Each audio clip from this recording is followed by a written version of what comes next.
The Fantasy Grounds doing Academy. some Starfinder stuff. I'm here with the Starfinder crew. We got Evo here, and we're going to be discussing Starfinder, Paizo. This is also Founders Day weekend, and take it away, Evo. All right, everyone. Hello and welcome to this, I'm guessing we'll do like 1.5 to 2 hours here. I got a bit of a script prepared for the first couple of minutes, maybe half an hour, to take you through basically my workflow of what I do for my games, what I'm working on for Starfinder, or what I've been working on in the past, and then we'll move over to like more of an open Q&A type of situation. Anyway, this is not a lecture, so during the whole thing, if you have like any questions, especially during the first couple of minutes here, when I just go over stuff, feel free to just chime in and ask away. I think it's much more helpful if you just ask a question whenever the topic comes up. Than compared to if I have to remember what I was talking about 10 minutes ago, because I won't. So just let me know whenever you have any questions. I will assume that you're all familiar with Fantasy Grounds. Looking at the people in the channel here, I assume that all of you do have familiarity with Fantasy Grounds at least, and also some Starfinder stuff already. So I don't need to go over how to set up a campaign, how to do like all of the options stuff. I think, you know, this sidebar stuff right here that's easy for you. Also options, of course, we do have like the options here. Picking a color, obviously, very important. That's not right. We'll do that later. Dice. We gotta do dice because I will be rolling a little, and we need some dice. These ones. All right. So yeah, you have your campaign set up, and we'll go over some stuff that I'll do normally. I'll start with options. Usually, just go through the options, set them up in a way that I like them. Obviously, this is largely dependent on what you want to do as a GM with your game.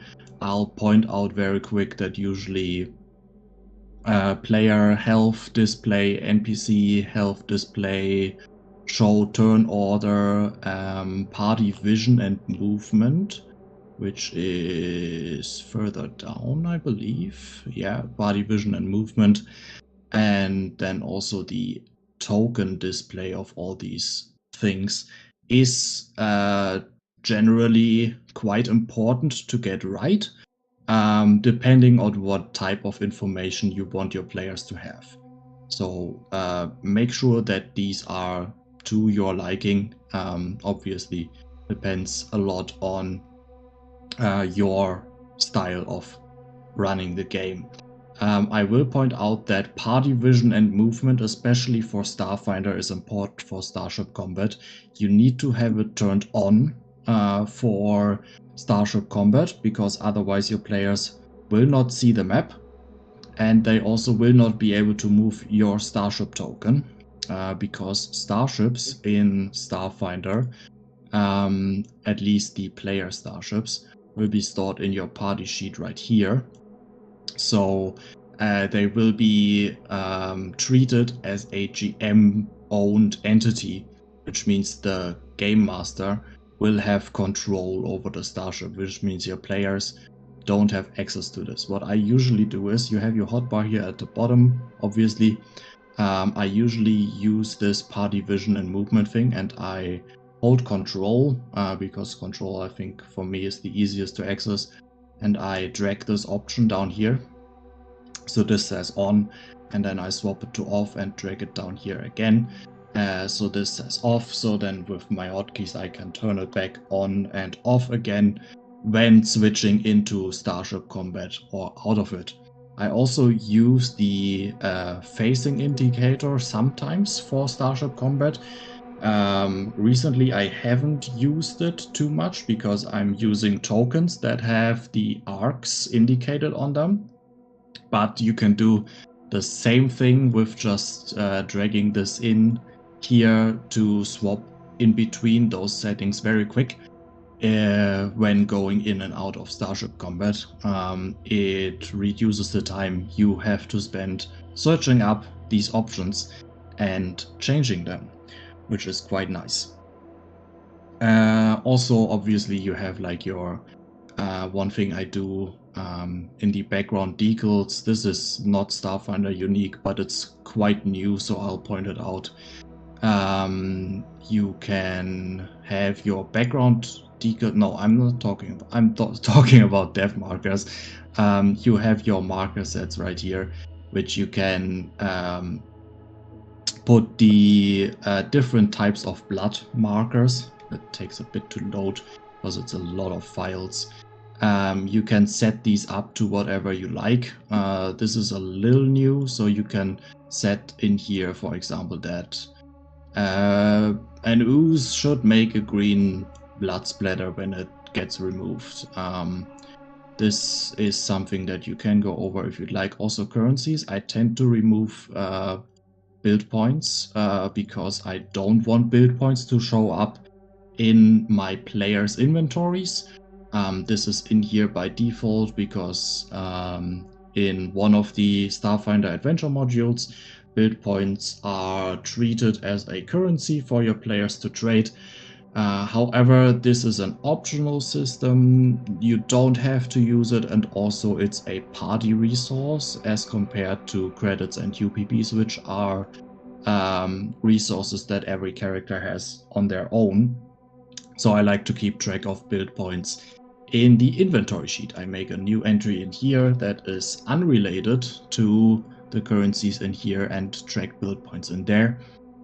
You just need to make sure that you don't distribute them when you distribute anything else. So keep track of that. That's also a personal preference. You can, of course, change that. Languages. I use one extension here, the let's find it, the extension fonts, extended languages, where you basically get access to a couple of additional fonts in here, where you can go through and change these fonts. Also, there are a couple of languages in Starfinder in the rule set that aren't in here because they aren't in the core rule set, like in the rule book, in the core rule book. So I usually go through these ones when I set up a campaign, and I tend to return to this window sometimes when a language comes up, like a new language that isn't in here by default. So I can put that in there because I do tend to use these quite a bit depending on the situation my players are currently in. Also token lights, this is important for effects coding. I generally use the spell light effect for whenever I do something with lighting, but for like specific dancing lights requests or something, I tend to make like an additional token light in here if my players like that. So that's also not Starfinder specific, but something to keep in mind if you want to do that. Sound settings, these are new. There's like a whole bunch of Syrinscape stuff in the subscription service. I do have a whole lot of those. I think I have the sci-fi subscription right now. You can set those up, of course, if you'd like. That depends on you. You can also use local files. There's a whole other tutorial on sound, I think on the official Fantasy Grounds stuff from Doug, so you can take a look at that if you'd like. Now let's get to some more specific stuff. You might be able to tell that my window looks a little bit different from the usual stuff. I'm using the half theme. It's by Sir Motter, and I've worked with him in the past to make this theme actually usable in Starfinder. There were some stuff in here that just made text unreadable or looked out of place. So I helped him get it up to speed for Starfinder. It's now, like, the implementation is pretty clean. There is some stuff missing, I would say, that I'd like to have, but you know, it's Starfinder. Not a lot of people actually play the system, so you always gotta cut your losses somewhere. But it's looking really nice. I generally am a huge fan of dark themes, and the standard Starfinder theme that the rules set comes with is a little outdated. The graphics in there are a little blurry from time to time. So I like to use this a lot. That's just my preference. There are a bunch of other themes, of course, out there. Personally, there are more fantasy-themed ones out there for Fantasy Grounds. Obviously, the large consumer base is D&D and Pathfinder, so that makes sense. This one, pretty, I'll say, it fits like Can you any do me system. a favor, Evo? Can you click on the No. chat box? Just so we can Yeah. see, that little light line flashing telling you that you're about to type. In Yeah. the Starfinder theme, that's hidden under a bar. And then if you open up the character selection window, there's an artifact in the character selection window, kind of on the right-hand side, that just extends out of the character selection window. So this theme is pretty, whereas the other one has issues. I love it, but it has issues. Yep. All right. That's campaign setup. We got through it in 12 minutes. Wow, that's longer than I thought it would take. Next, I'll go over character creation really quick. Obviously, you need some characters to play a game. At least one, I would say, would be recommendable. Personally, I will say use Hephaestus to make your characters. Don't use Fantasy Grounds, because Fantasy Grounds is good at a lot of stuff, but character creation is not one of them. The big issue that Fantasy Grounds has is you cannot experiment. You cannot craft your build. You can drag and drop. Oh, I don't have anything loaded because this is a fresh campaign. Core rulebook. There we go. You cannot go back. The one thing you cannot do with Starfinder is go back. So you can put your mechanic in here, and you can put your second level mechanic in here, and now you think, hey, I just wanted to look at the second level mechanic stuff really quick. I didn't think of going in here and looking through this little unorganized mess of stuff to figure out what exactly I get. So I just dragged it in there to see what I get, and now I'd actually like to maybe multi-class, but how do I do that? Can I get rid of my mechanic level? Maybe I can remove it. No, you can't. It just doesn't work. Don't make your character in Fantasy Grounds if you don't know precisely what you want to do with your character. There are, of course, things that you can easily change, like feats, items, and actions, and all of that stuff. Skill ranks are fairly easy to exchange, but if it comes to key decisions like race, theme, class, archetype, all of that stuff, make sure to do it outside of Fantasy Grounds, and Hephaestus really is your best tool there. Hephaestus has, I personally think, taken over. I'm still surprised that some people don't know about Hephaestus yet. Some people still tend to use Hero Lab, I think it's called, but Hephaestus is just, simply put, better. you have the whole SRD for free available. You have like a lot of functionality in there, and you can even use my recently built campaign that I made as a resource in there that has all the iconics from the community use package, all the pre-made characters. So you can take a look at some characters in there. I've been working with Vishesh, who is doing Hephaestus. He's programming the website. I've been working with him to actually make the Fantasy Grounds export clean, and also put some stuff in there that is very nice just for general characters. And to show that off, I have, from that campaign I linked, I have grabbed 3 characters that I'll just go ahead and import here really quick, just by the usual way you get, like if you export from Fantasy Grounds, you get excuse me, you get an XML, and then you can just import that into Fantasy Grounds the way you would with an exported character from another campaign. So what we have done so far, like all of these values are actually correct to what you put in into Hephaestus. You get all the skill ranks in here. This just shows up red for some reason. If you take out a skill rank and put in another, it will fix itself up here where you have the spent skill ranks.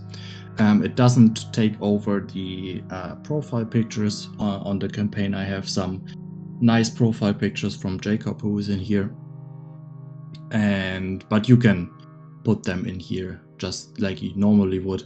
You have all your things in here that you would usually do by hand, putting them manually, searching them in some list in Fantasy Grounds, finding your feeds and stuff, and you can just put them, you can just have them pre-built. Same with the inventory, you can just have your inventory pre-built with, like, even with armor upgrades.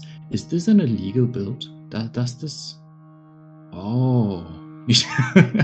Paizo tends to do some illegal builds. I'll look into that.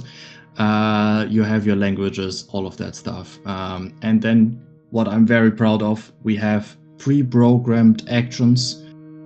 We have the weapons set up, which has been buggy before, but we also have basic actions with effects coding from me, pre-done for every character that gets exported from Hephaestus, with all of the basic actions that a character might need.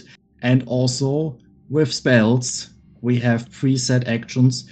I've not gotten through all of them, so you see some of these are still missing, but I've gotten through a lot of them, and they have pre-coded effects and stuff if you export them from Hephaestus, which you won't get anywhere else. Now, I will say, I personally have made a module that has the iconic characters in them as well. It's a little outdated, but most of the stuff in there should still work, and you can go through and get that on the Forge, load it up in here, and grab yourself a Vanguard and add the 8th level Vanguard to your campaign. This works pretty much the same. However, I don't have all the pre-coded actions in here. Like you can see, there is like a little bit of difference between this and that. However, these pre-made characters, the ones in the module here, they have specific class-coded actions already made. Some of them might be outdated, I'm not sure. I haven't looked at the module in a while, but that's something that the Hephaestus exported characters definitely don't have. I'm looking to do that in the future, but you know, it all takes time. So that's something these characters have that the others don't. So if you're looking for some sample effects coding for like default stuff for classes, so for example the the entropic pool of a Vanguard, for example, you could take a look at these. I'd probably do this a little different right now. Yeah, I do this a little different because I use some extensions now, which I'll get to in a second. But yeah, this is basically making characters 101. If you want to go a little further, you want to make sure that you have the effects that I have set up in here. You would want to set them up for yourself, maybe using Fantasy Grounds automation. That's something you would have to make sure to do by yourself. So for example, the healing touch ability, I would go ahead and go into the class preset that comes with the Hephaestus export, pull the healing touch in there. It's a base ability, so that's what I use the base section for. And then for selection, I would put stuff in there like operative exploits and Vanguard disciplines and stuff. Mystics don't have that type, but it's a general export that comes with Hephaestus. So we could remove that, and then I would go into effects coding. Now this gets you 5 hit points per mystic level, so we have 5 times caster level. Very easy, and we can use it once per day, so I would go into preparation, set a 1 in there, and then you can tick it off whenever you use it. Very neat. If you have any specific questions about effects coding, I don't really have time to go over that right now because it's very specific to use case. So we can do that maybe in another class if there's enough demand, or just in some chat or another. That will help you out. Now, before I get to the extensions I will go over one other thing that goes into session prep. Now, obviously, when you have your characters, you're prepping for a session, you might want to run your homebrew campaign or like a pre-made campaign. If you're running with a module that is already in Fantasy Grounds, you can obviously use that. Most of them do very well. I'll say for NPCs, effects coding sometimes is missing, but apart from that, you will have like great options with the pre-made ones. Most of them are made by Chris nowadays. However, there have been some society ones made by other people, for example, Cam. I personally mostly run homebrew campaigns, and one thing I use for that is my NPC array collection. It's a really neat tool that I think not a lot of people know about, which is why I'd like to showcase it a little. So it comes with a list of NPCs, and you basically have the arrays that are in the back of the Alien archive. Now, I also have some starships and vehicles in there, which come from other tables in the tech manual, whatever it's called, and the Starship Operations manual. I don't use those too often because I tend to build starships specifically, and I also tend to not do a lot with vehicles, but NPCs obviously I use a lot. I think everybody does. Now, what these do, they basically, in the back of the Alien archive, the first Alien archive, there's a guide on how to make your own NPCs. It starts with a table, or more specifically, it starts with 6 tables, and these are called arrays. And in these arrays, you find statistics for what a creature of CR10, for example, should have in terms of stats. Now, what I did, I basically converted these tables into actual stat blocks, so you don't have to.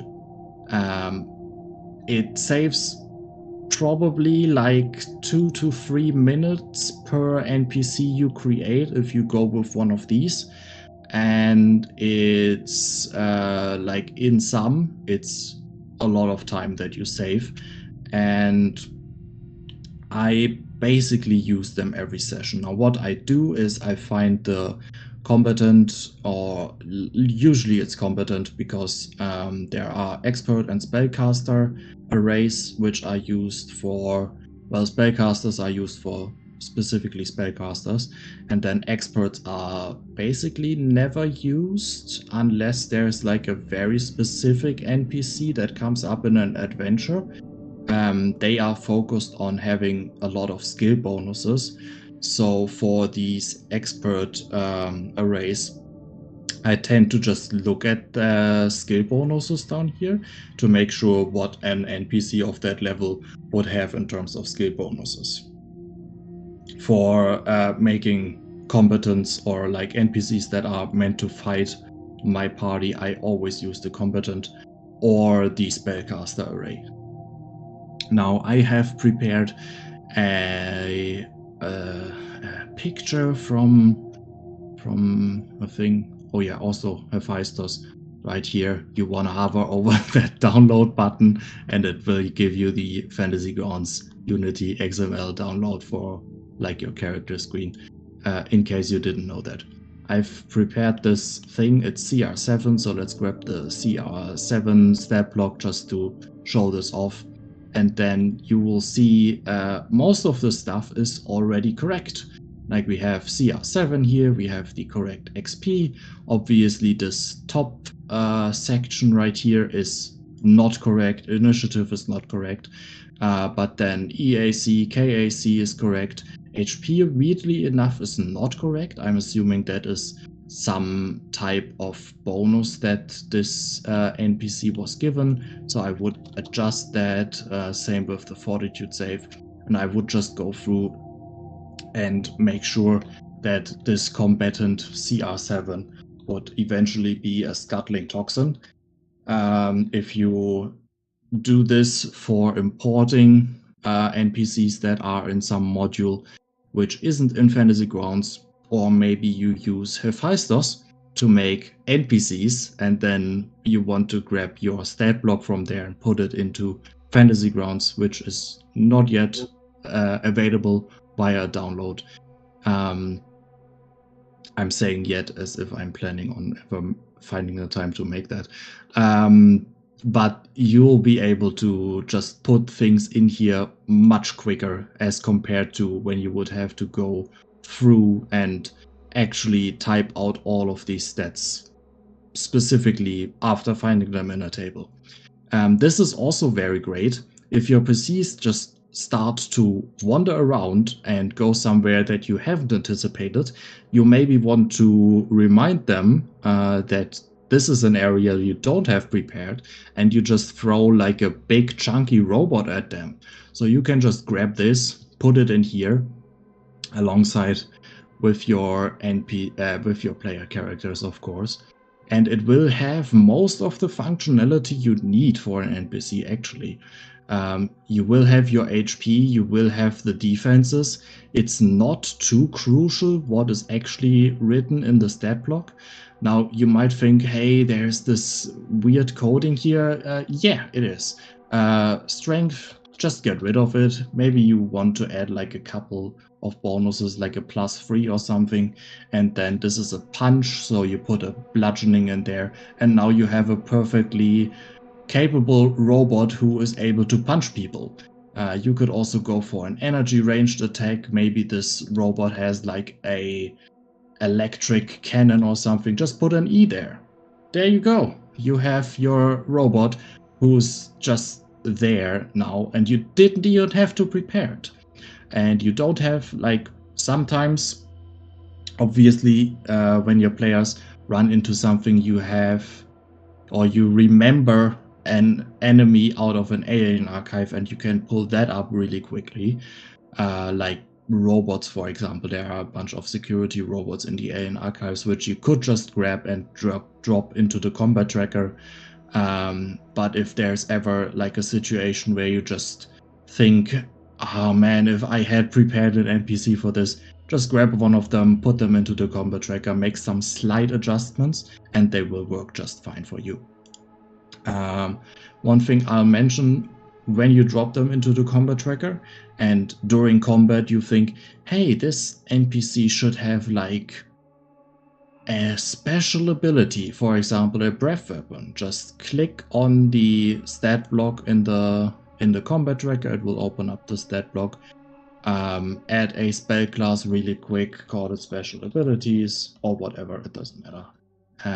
Put a 1 anywhere and then add your breath weapon. You probably want to add a spontaneous spellcaster, and then you can just go in there, make it a reflex save 21. This is probably wrong, but you can go to your main page, scroll down a little, and it will say special abilities DC 16, so you know what the DC should be for a creature of this CR. So you can just grab that, put half on success in there, add your damage, 3d6 fire, something like that, and then go and target all those pesky player characters and make them safe for your breath weapon. A failure. Let's deal some damage. That's pretty quick. I'll say for no preparation, that's really quick to just make a NPC with a cool special ability that you just pulled out of your head. All right. Now let's jump over to some extensions that I use. Now these are, I'll just glance over each one of these to tell you what they are about. I won't go into a lot of functionality with this because some of them are very deep, some of them need extra explanation. I'll just let you know what's out there. You can go ahead, go to the Forge, look at the documentation for them, and see if you want to include them into your campaign. First one, now I'm gonna scroll up to see if I find them here. First one are for effects coding. So these would be for when you want to set up your PCs or even for NPCs. You can use effects coding in these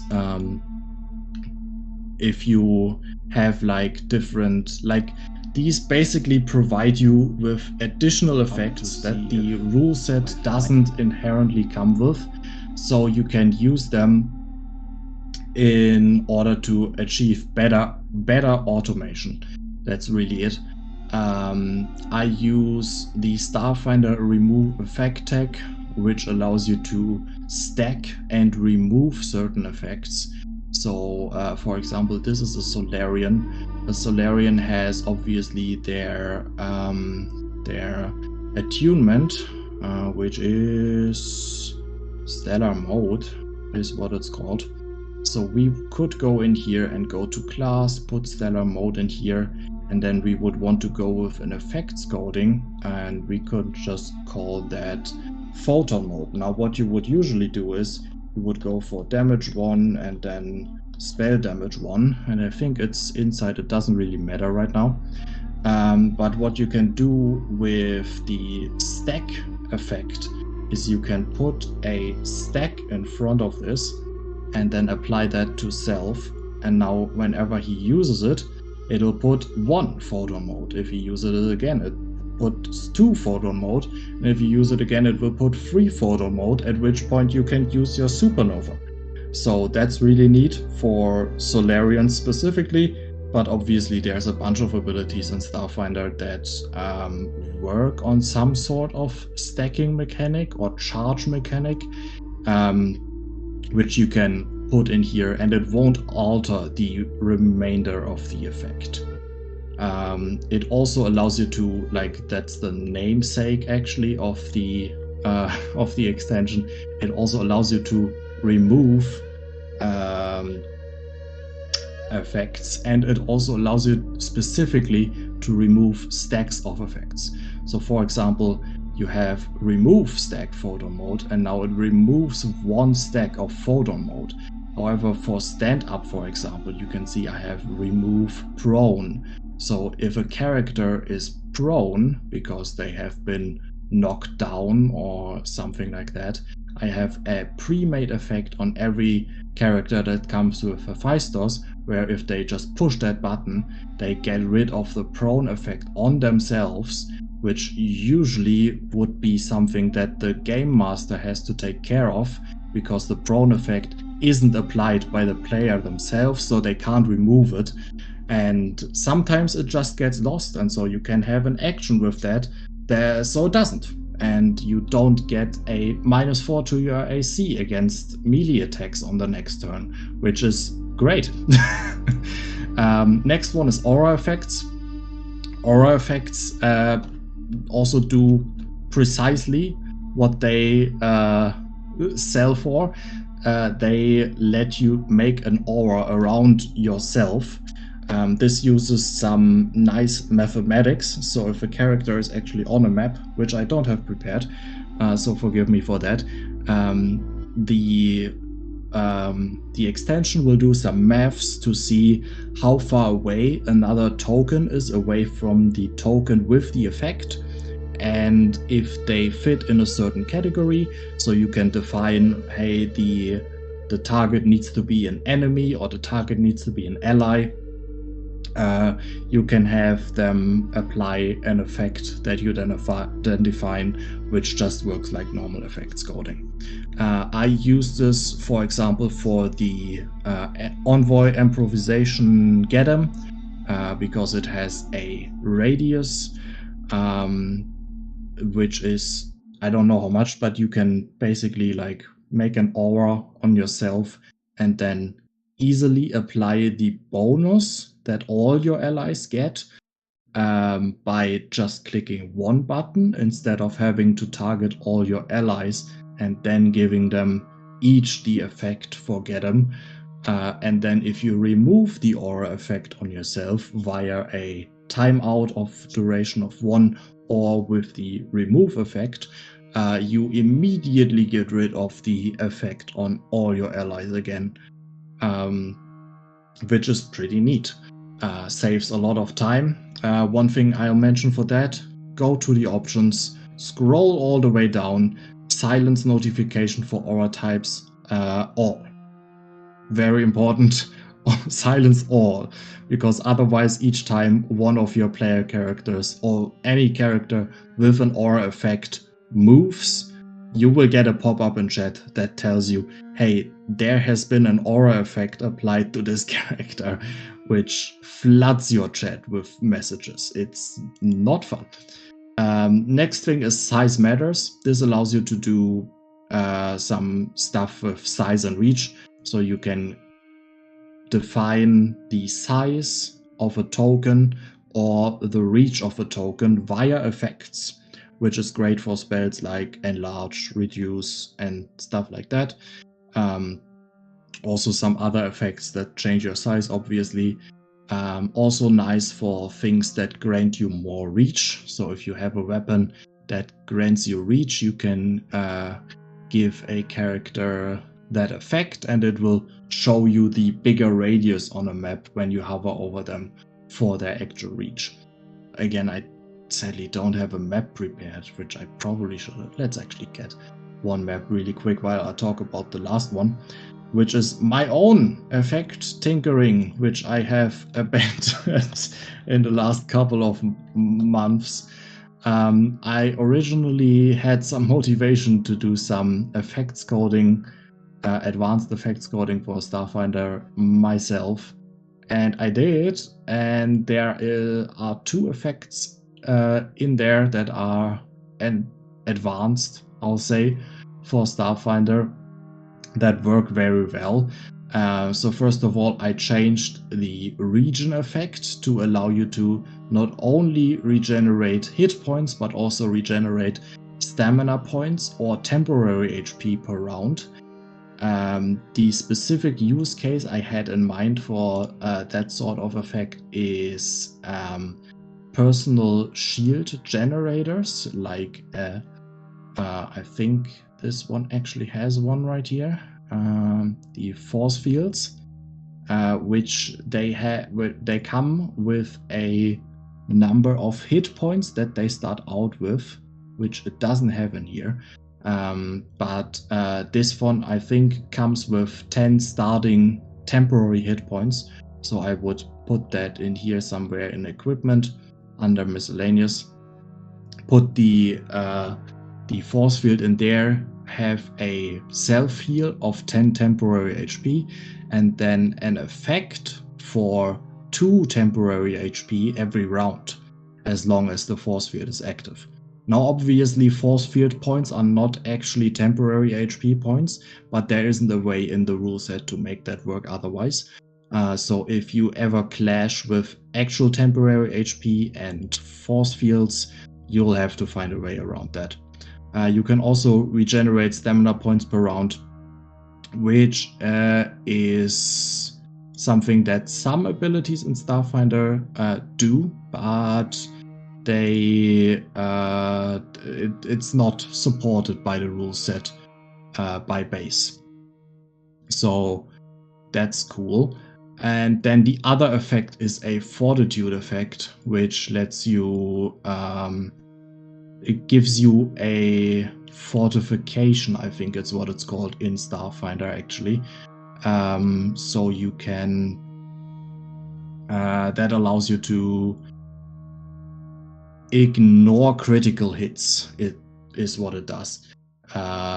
So you basically get to like there's a certain chance involved to ignore a crit. So the effect would be fortitude or fortification 80, I think. And then if I enable manual entry, which also this is like a hotkey I use very often, because sometimes you just need a certain result. And then we go for an attack here. Oh, I disabled it again. Oops. So we go for a critical hit here. There we go. So you can see in the output it says fortification chance 80%. So if I roll that now, it puts out a 10, which now says fortified, which I hope this works, should make the damage roll a normal roll instead of a critical roll, which you can see it did. 2d10 plus 12 is a normal roll.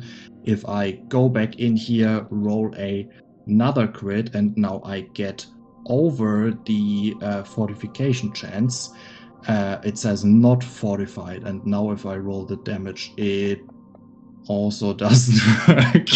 Great showing. I might have to look at that to fix that up. But you can see what it's supposed to do, I think. So yeah, those are the effects coding things that I like to use. Very important remove effect. That's what you should take away from this. Remove effect tag is what it's called.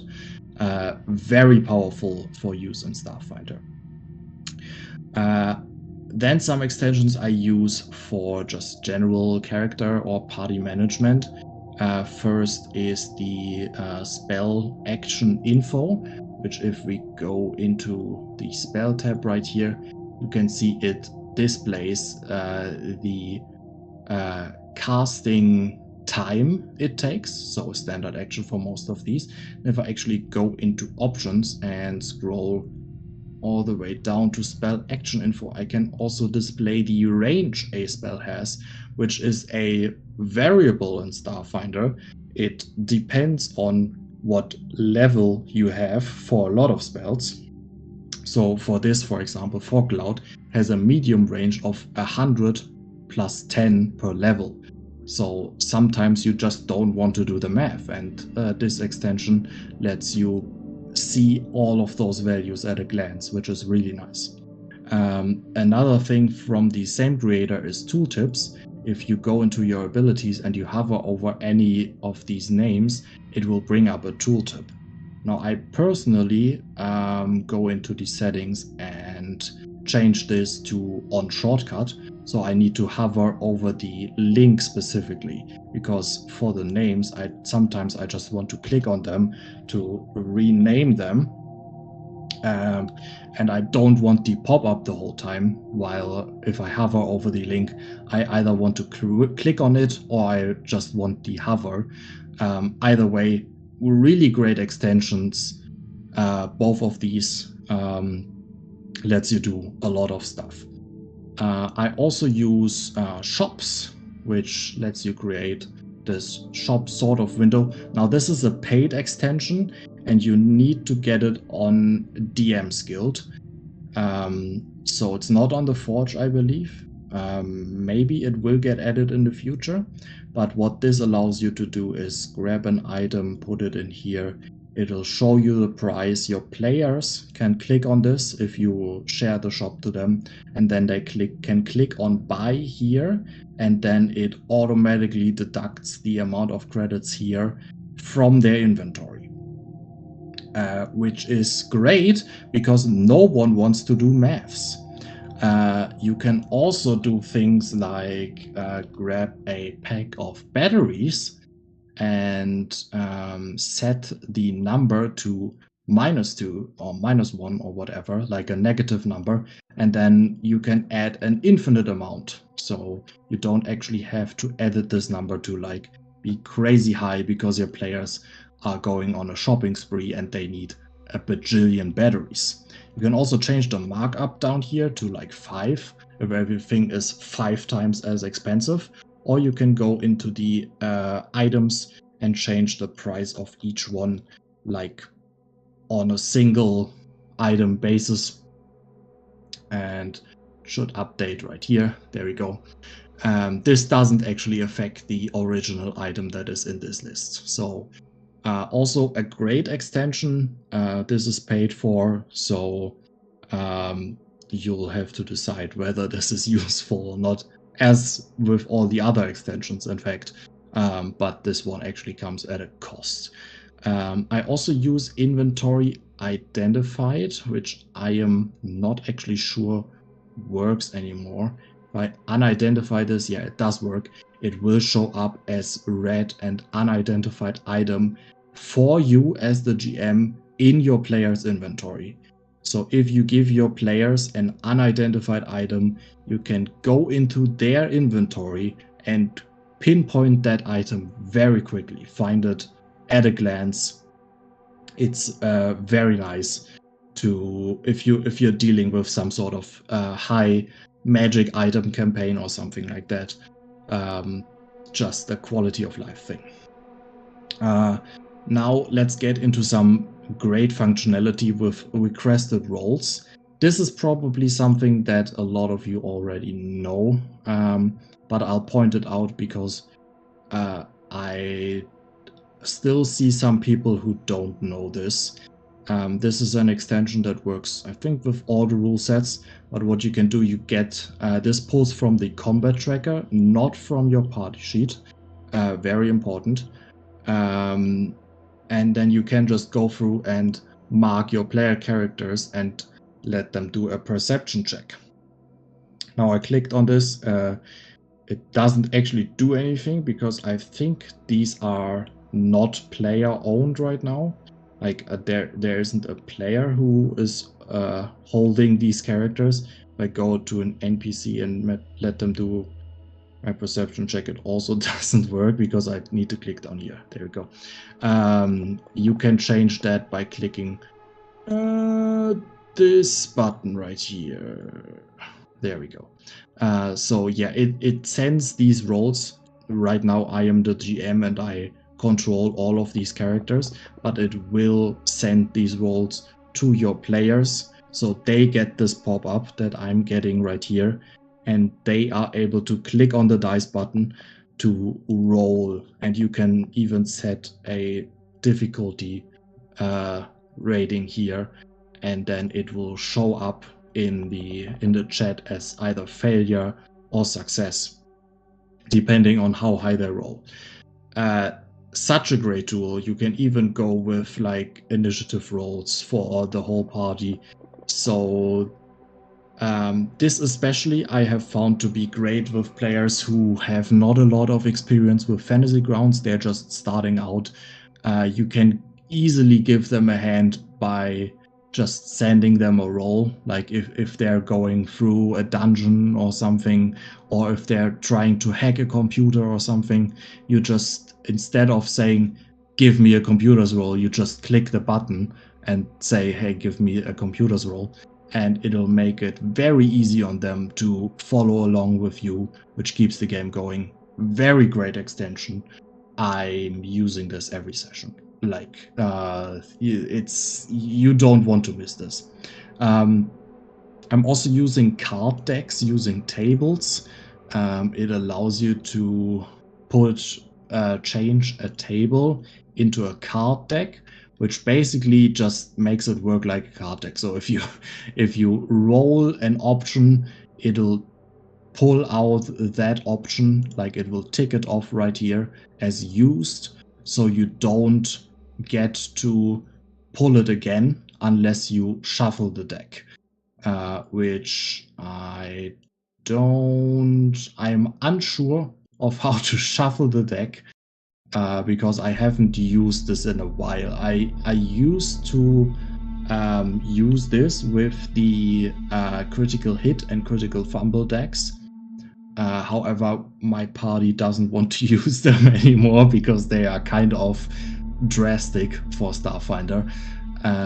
So we shifted away from this.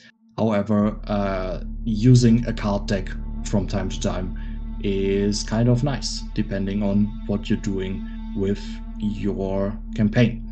I also use Halt Player Safety X cards, which is this thing in the top right here of the chat. It's these things you can double click on the top of the chat. It brings up these messages in chat. Everybody has these in the top of the chat, and these are anonymous, so you don't actually know who sent them. They just pop up in the chat for everyone. It's a great tool for player safety, especially if you're running with people who you're unfamiliar with, who are unfamiliar with you. If there's ever a situation, they don't have to speak up, which is important because that's an issue for some people. They can just click this button, stay silent, and if you're a good GM, you know how to resolve the situation from there. I'm also using Universal Module Extension, which allows you to load modules from other rule sets. This is pretty straightforward. I don't think I need to explain this. This doesn't allow you to port NPCs, items, or whatever you have in your campaign thing or in your character thing right here.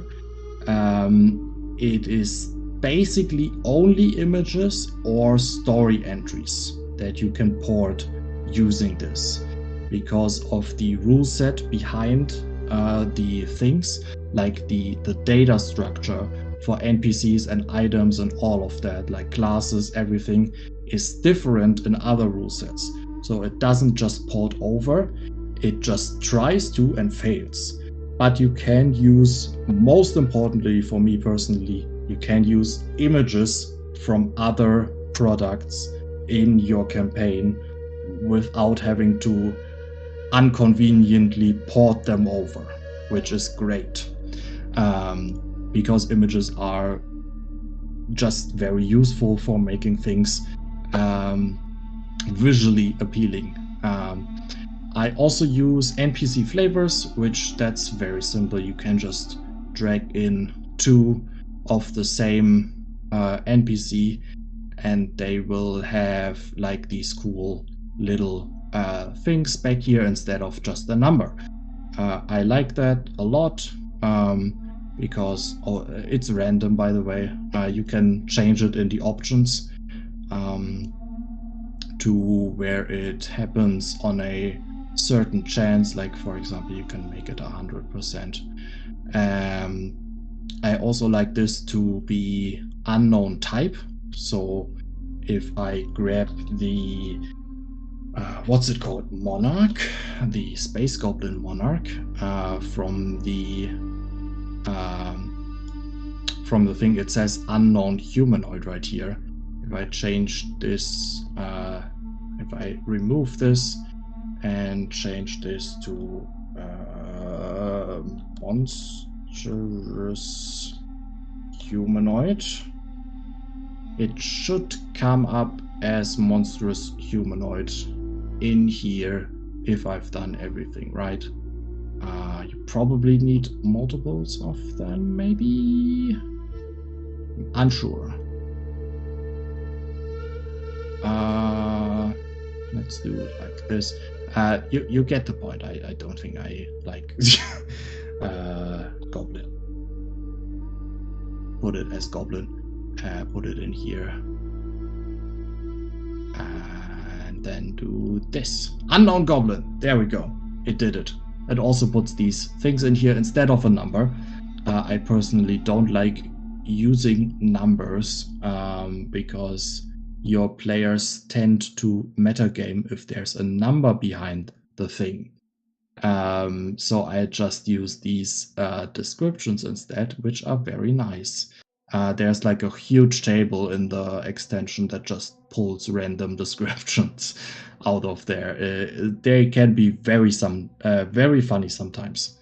And then I also use, this is also paid, I use some danger area tokens. Now I have closed the map, of course. Fusion, it's called. I use these from time to time. It's a little bothersome to use them in actual play because it slows you down so much if you have to grab this thing, pull it out of the thing of the assets, put it in here, actually put down the stamp in the right location. But it looks very nice. These are from Lazarus on itch.io. The guy is doing a bunch of nice stuff for like overlays and other things. Like he also does some tokens. These tokens here, for example, are from Lazarus. I can recommend them. They are very good quality. I think they look very nice. However, they are a paid thing. And we only have an hour here. Awesome. I played with half an hour. I talked for so long. Awesome. I didn't plan on doing that. Yeah, that concludes it. I have links to all of these. If you are curious, I can put them into the chat. Also, if you have any questions, feel free to ask them now. You didn't seem to have any during the presentation, but yeah, you can go ahead and just mention anything you like. I can just sit it out and hopefully help you.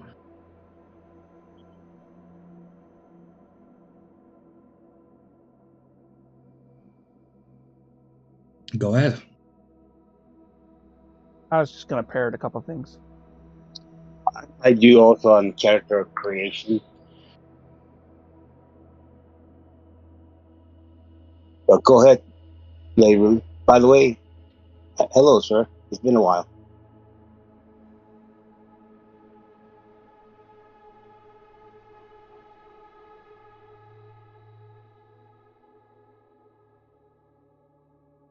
So I have Max as no, not Max, vehicles. I have vehicles in here.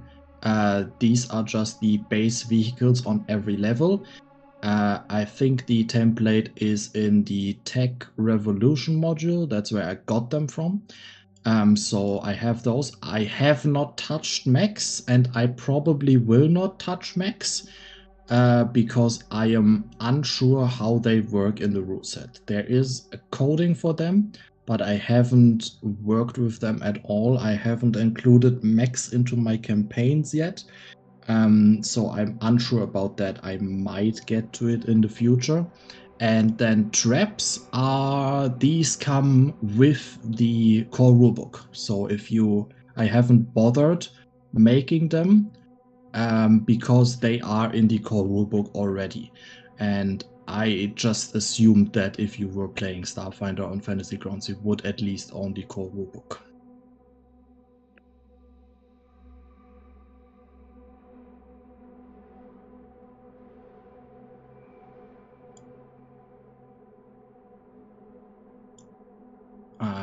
This one right here.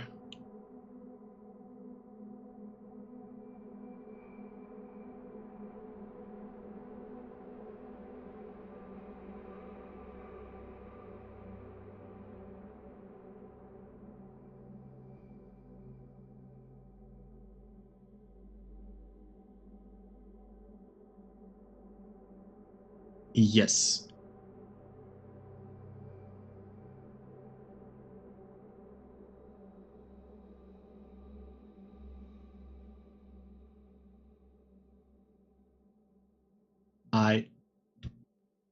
I see where that's coming from. I have one very big issue with that, and that is tokens don't interact too well with each other. If I change the space of this token to 40, which is comparatively to like this, right? And I put the token somewhere in here, and I can even change the reach to 0, so it doesn't bring up this like huge square around it, but I cannot properly target the token that is now underneath this token for combat, which is bothersome to me, which is why I do it. Yeah. There are extensions to deal with this, but I tend to want to not rely on, natural selection is what it's called. I haven't gotten into that, and this works very well for me because it's just very simple and you can also just move it around this way. I usually use these for when I set up a map before running it. I put these on the map if I have something like that pre-planned.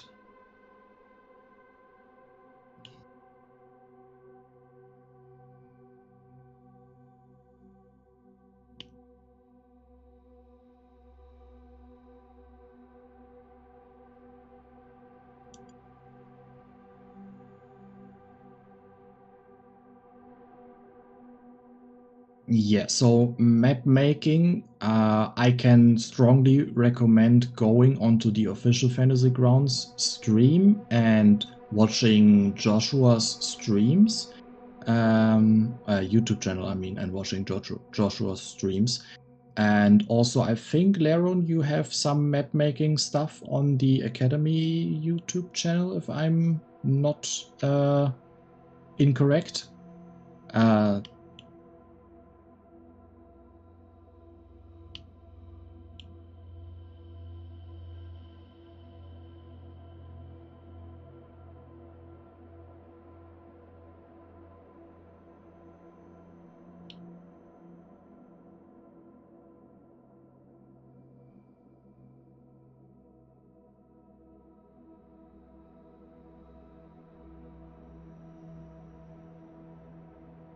Yeah. I'm personally not working with map making myself too much. I tend to just grab very nice looking maps from Patreon. I'm willing to pay that price for those maps. So I don't deal with that myself at all. So you would be better off going to Laroon or Joshua or whoever. Starships is a thing that obviously is brought up in Starfinder a bunch because it's a quite important part, I'd say, of the game. I didn't go into module making or into starship making because it is actually quite simple nowadays. You just make your new sheet and you drag and drop like you would create a character. You can even click on the things to bring up a sorted list of stuff you need. Like for the frame, you can click on it and just drag over the Explorer. It works very well for Starship creation. Again, I will recommend Hephaestus for using this ahead of time, because you can change Starship components much more easily than some stuff in the character sheets. However, Hephaestus I've found to be much better at just swapping out things quickly to see how the statistics change, because Hephaestus reflects that very well. There's also another site for Starfinder starships that I don't remember the name of because I just use Hephaestus. Now for Starship Combat, I didn't go into it because it is there's nothing special about it that I do. You just have your PC ship, you drop it onto the combat tracker, and you have your NPC ship, which you drop onto the combat tracker, which is where are the ships? Yes, it does have its own combat tracker. They're in here. So yeah, you can just drop your things in here, and then you would go through your normal combat situation. Now, these things are a little like they tend to be a little wonky on Fantasy Grounds. This also, the hippocampus is not a great showing because it doesn't have crew members. But you can just select as a GM. You can select your stuff in here, and then as a player, you have your ship sheet at the very bottom of the character sheet where you do your rolls. And it should give you a pre-list, like a list with all the options that you should have available to your roll, and also with preset DCs. Now, what doesn't work is DCs that are based on the enemy's ship, because there's no way for Fantasy Grounds to know that, unfortunately. So you will have to keep track of those. But it works pretty good. It's sadly not supported by effects at all. There's no effect scrolling for Starship Combat. If there is anything like you get like your +2 to these things, you will have to make sure that they are input manually. There's just no way to do that otherwise.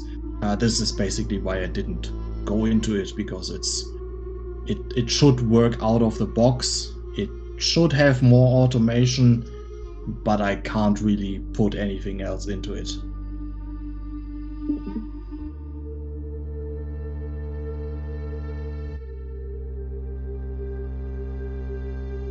Yeah, sure.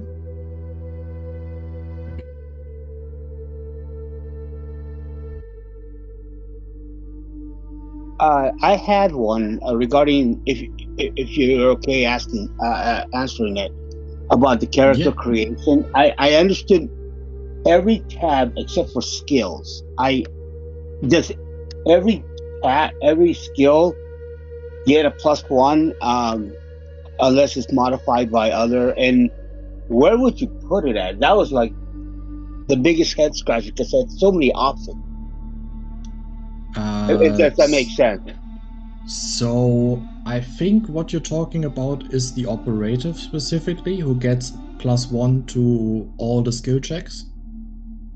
Okay, so by default all of them get +1. No. No. If I bring up like a new character sheet right here and I just put a class in there, like that's not very too much about stats. I'll push intelligence. I'll just put some random stats in here. This is all default. Yes, I understand. Yeah, so you have your skills tab right here, so you can see the amount of skill ranks I have available, which is 22. I sadly can't point at stuff because Discord doesn't pick up my cursor, but at the top it says 22 ranks total. I see Those that. are No, the- I see that. Yeah. Yeah, those are the ranks I have available, and then you have spent ranks, which are the ranks you have spent. So if I increase this by 1, which I am doing by holding Control and then scrolling up, or down, because it's easier. You can also left click, and then type a 1 on your keyboard, and then click out of it. That works too. So if you assign a skill, a rank, it will give you a bonus to that skill. Now your calculation in Starfinder is the number of ranks plus the stat that you have. So this first column plus the stat in here. It says +2, for example, for acrobatics. So right now I have 0 ranks in acrobatics, a +2 in dex, which gives me a total of +2. Now if I put 1 rank in there, you will see a change to +6. That is because acrobatics is a class skill for my class. I have chosen operative here. This is the second pip right here. If I remove the pip at the very left side, you can see the total change from 6 to 3. If you have, I saw that. Yeah. Yeah, if you have a skill rank in a class skill, at least 1 skill rank, doesn't matter how much you got, at least 1, you get a +3 bonus. That's a flat bonus you just get. So you can see, for example, diplomacy here. I have a -1 from charisma. If I put 1 rank in there, I have 0. I don't get a +3 because diplomacy is not considered a class skill for the operative. So that's what you want to do. And then also there, like for example, the operative right here, if you have something like operative's edge, which gives you, you can see, a +1 insight bonus to initiative checks and all skill checks. So with this, you can see at the very top right here, it's very hard to point out. No, I got you. I'm reading it. You can see the top left corner of the box, right? You can see all of these. If I click this box right here where it says IN+, it will add a +1 to all of my skills in the third box. You can see there's now a +1 everywhere, which is a +1 insight bonus. Now you can actually take a detailed look at each of your skills by opening up the edit list window by clicking on this blue arrow downwards, and it will bring up the list of all your modifiers you have. So for example, if I were to take a Cassata, who gets a +2 bonus to acrobatics, I believe, you can input the +2 racial bonus here and add 1 rank as well, and then your total is up to 9. Does that answer your question? It's still a little confusing on as far as places where to go and all that, but you answered part of it. I just have to do more research. It's just a little more than D&D. Oh yeah, so I like for this I'm assuming a little that you have some base knowledge about Fantasy Grounds and Starfinder. Oh yeah, I've been on Fantasy Grounds for like 5 years now, so that's so, I'm not. Yeah, I'm assuming I'm not the scared of it. I just Starfinder wanted to part. the component of where one's go, but the ranking you cleared that part up. So I have in this case I have 22 points, and I'm to choose where to put them. Only 1 at a time per category, as long as it's part of my whatever character it is. Yes, I've put a link into the chat where you can read about skills in Starfinder. It's the Aeon SRD rules link. You can click on that to check more about how skills work in Starfinder.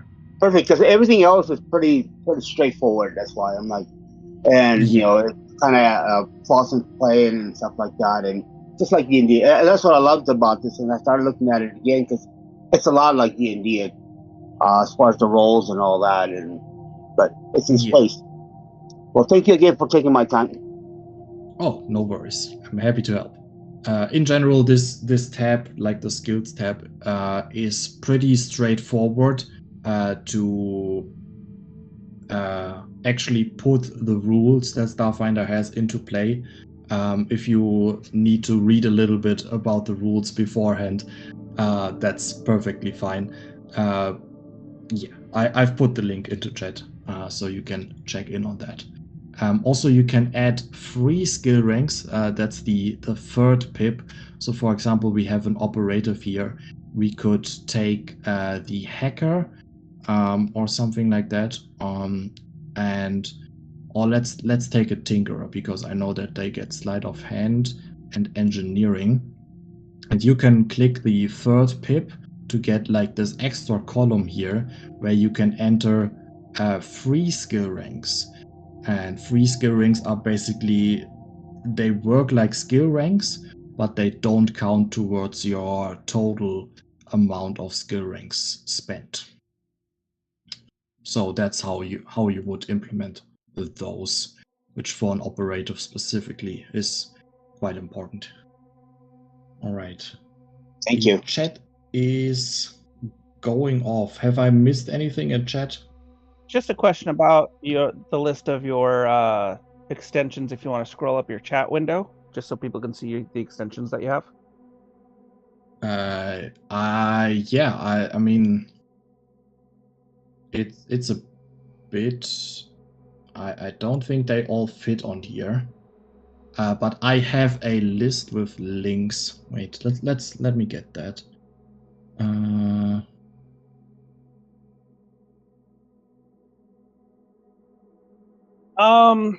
Yeah, my view is just going to be from converting PDFs and stuff. Like Evo was talking about, I do a lot of the Starfinder Society games. He didn't touch on anything Starfinder Society. So everything Fantasy Grounds and everything and all that, how to do it is basically the same. The only thing that I would add to it is when you're if let's say you're copying over a PDF. There's an extra extension called the creature gen for Starfinder. Basically, it lets you copy in that creature stat block that you see on a PDF. And with a small minor change to the stat block, which I'll explain in a second, you click a generate button and it gives you an NPC. You do have to tweak it just a little bit, but it takes almost all of the work out of it. It's literally a copy paste. It's so great. I love it. That's if you're copying from a PDF. There's a couple of more little tips, like getting a PDF image extractor to take all those beautiful pictures and sometimes ugly maps out of the PDF. But it's there, it's printed, you paid for it. You're not reselling this unless you're a Fantasy Grounds developer. But you know, it's the work. And then all of those PDFs that you pay for from the Paizo website, you can use in Fantasy Grounds, which is wonderful. I love it. I'm currently 4 deep for Gen Con right now, so I almost have it done.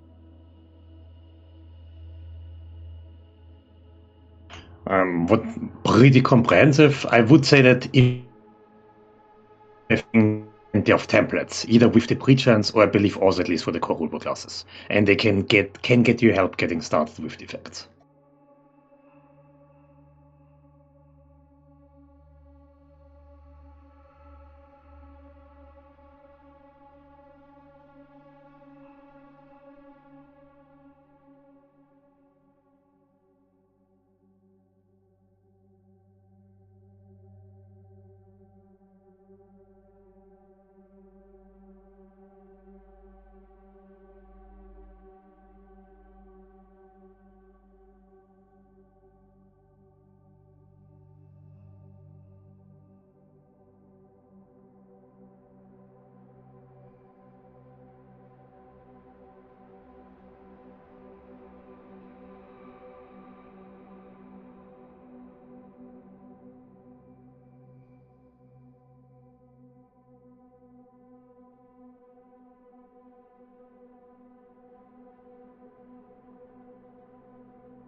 If you want to support me, I would like you to take a look at my Forge page, of course, which is in some of the links from the stuff I did. Please use Hephaestus. It doesn't help me out per se, but it's a great tool. Vishesh put a lot of work into it, and he's continuing to develop it. Also, if you want to support Hephaestus, there are links on that website as well. Feel free to take a look at that. And also, I run campaigns on Start Playing at the moment, or I'm trying to get into that. If you are interested in running or playing in a paid-to-play campaign with me on Fantasy Grounds, feel free to take a look at that. Yeah, that's the shilling I have.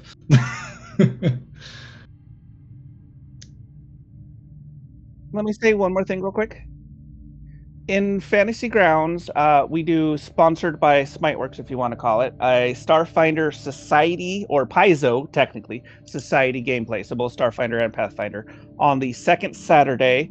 It is sponsored by Smiteworks on the fact that you get a gift card for either Paizo, or if you really want it, DM's Guild. But for every game that you GM, you currently can still get 3 months of a Unity subscription. If you don't already have one and you're paying, you'll get 3 months free. And for every 3 games that you run, you get 1,000 Forge Gold. Little side bonus is you also get 1 Starfinder adventure, like a PDF from GM Greg specifically. I think that's only his gift, but he's got a tiny little budget. So that was how I got started. I have very little money. I bought my core rulebook. He gave me an adventure. I used that for Paizo money, which then I bought another adventure, which got me more Paizo money, which got me Forge money, which got me all of this stuff. So yeah, it's lots of fun. GM with us, play with us, society rules. I'm done.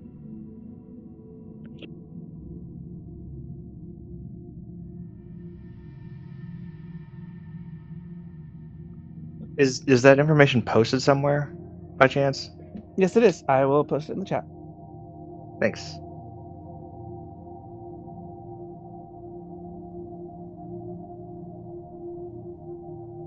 I'm guessing if we GM for that, it's a very specific thing that we have to run. So long as it's a Starfinder or Pathfinder Society game. Okay. It has to be society sanctioned, technically. Which is almost everything that Paizo officially releases. With some exceptions. All right, folks, we're going to end the stream. Thanks for showing.